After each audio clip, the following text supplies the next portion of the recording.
You bring a couple million, 8, 10, 12 million people into this country, and you lure them with social safety net programs, you lure them with government benefits, and they go to the blue states.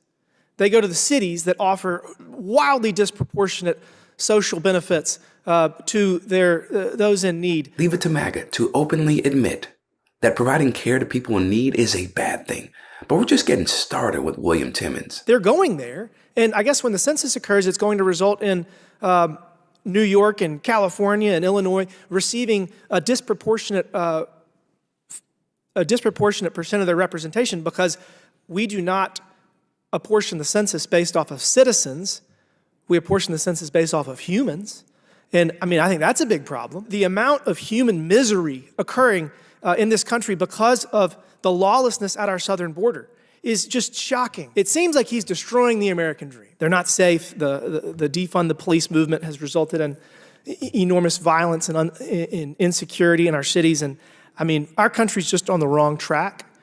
And we really need to change course. Now that Timmons is done hiding his bigotry behind this fake persona of actually caring for the American people and wanting to restore the myth of the American dream, let's hear Texas Progressive Jasmine Crockett's response to the absolutely fear-mongering rant. I do want to address the last things that were brought up about the census, and I'm not really sure if my colleague recognizes that Texas actually got 2 new congressional seats. The state of Texas actually grew a whopping 4 million people, and because of those 4 million people that came into Texas, or from wherever they came from, we actually got 2 new congressional seats, which Texas historically has been a red state, and New York actually lost a seat, which historically has been a blue state. So I did want to make sure we put some facts on the record. Crockett does a masterful job in debunking Timmons' depiction of the Great Replacement theory, while simultaneously shooting down the idea that the census should only count citizens and no one else. And look, she's far from done. Believe that. In fact, there's a lot of anti-immigrant rhetoric and blaming of immigrants when certain things happen. And based on things coming out of this committee, we seem to believe that immigrants are the reason why crime is up and why our communities are less safe. So I did my research, and I want to go through some of it with you. Sheriff, do you know if within the last year between 2022 and 2023, if there was an increase or decrease in murder and negligent homicide in Tarrant County?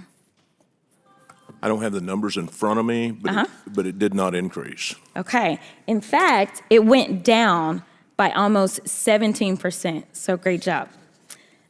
What about manslaughter by negligence, or we call it criminally negligent homicide? I believe it also went down. Yes. In the past, it may be on ticking up at the moment on intoxicated and homicide may be ticking up at the moment in 24. Okay, well, we had a 56.52% decrease. How about rape? All those categories we believe went down.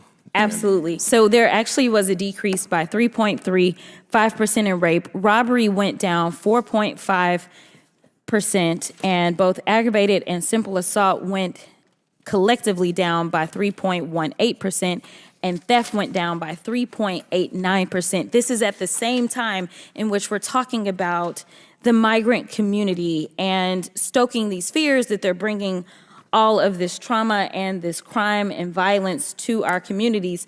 But when we look at a Texas community, Tarrant County, actually everything has gone down. And I do want to thank you for your service in that way, because it takes a team.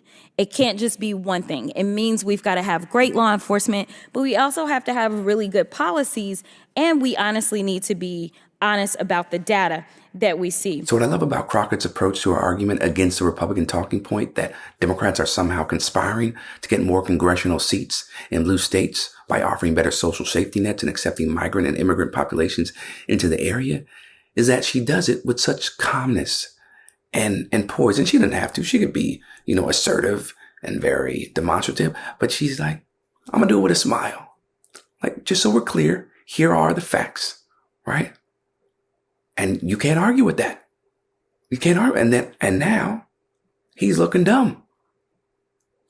And that's beautiful to me, when somebody can explain something to another person who has an agenda, and then they're shut up because the facts serve them right.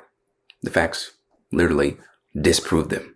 And then the same thing with, crime going down in all these areas. Again, really just at ease with how she breaks down and tears apart the agenda that's going on. All crime was down, is what I can tell from the numbers. And do you know if Dallas County, which is next door, if they had an increase or decrease in overall crime?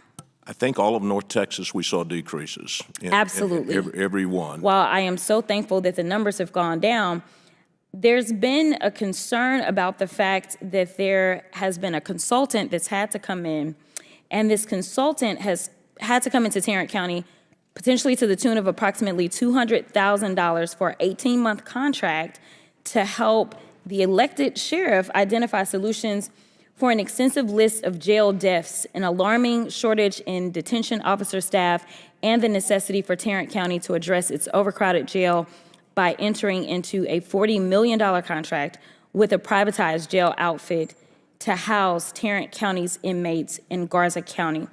That is concerning to me. It is concerning because as a former public defender, I actually had clients that died in the jail, and most people don't understand that the main job of a sheriff is usually to make sure that they're taking care of the jail population. And so, Sheriff, I want to make sure that while they've brought you to D.C., that we make sure that we're taking care of Tarrant County, where you and I both are locally elected to serve, because we cannot have a situation in which we have violations of people's civil rights potentially due to overcrowding, or we can't have a situation where we're losing lives because we are helping out our friends who are trying to stoke more fears about the migrant community. Because the one thing that we know from the data is when it comes to migrants in the state of Texas, specifically in Tarrant County, if anything, it looks like the numbers have gone down as far as crime overall instead of going up. And so we know that while it is a team effort, this idea that this president is doing something so nefarious that he is trying to bring people in so that he can get them to vote for him or he can get them to help out a census in a particular state, that's just not what the case is. Let me just say, it is very inspiring and refreshing to see an elected official who actually takes their job seriously and they legitimately care about the community they were elected to serve. Because in this day and age, people, that is rare. We usually see politicians who get into office, they make all these promises, and then they don't deliver. And then they act as if they're above their base, or they gaslight the people who got them there. And it's all about the money and, fame and rich and getting richer. These kickbacks and all these things, being in cahoots with different people and lobbyists. But with Jasmine Crockett, you don't see that at all. And it's very evident in the tone, in the messaging that she gives to debunk all these arguments that are out there trying to paint a nasty narrative about immigrants, right? So shout out to Jasmine Crockett. More people need to be like her, and I'm sure her being a public defender at one point certainly plays a role in why she has the empathy and why she has the dignity, right, to stand up for her community and make sure they are being heard and protected as much as possible. For Rebel HQ, I'm Chris Williamson. We'll see you next time.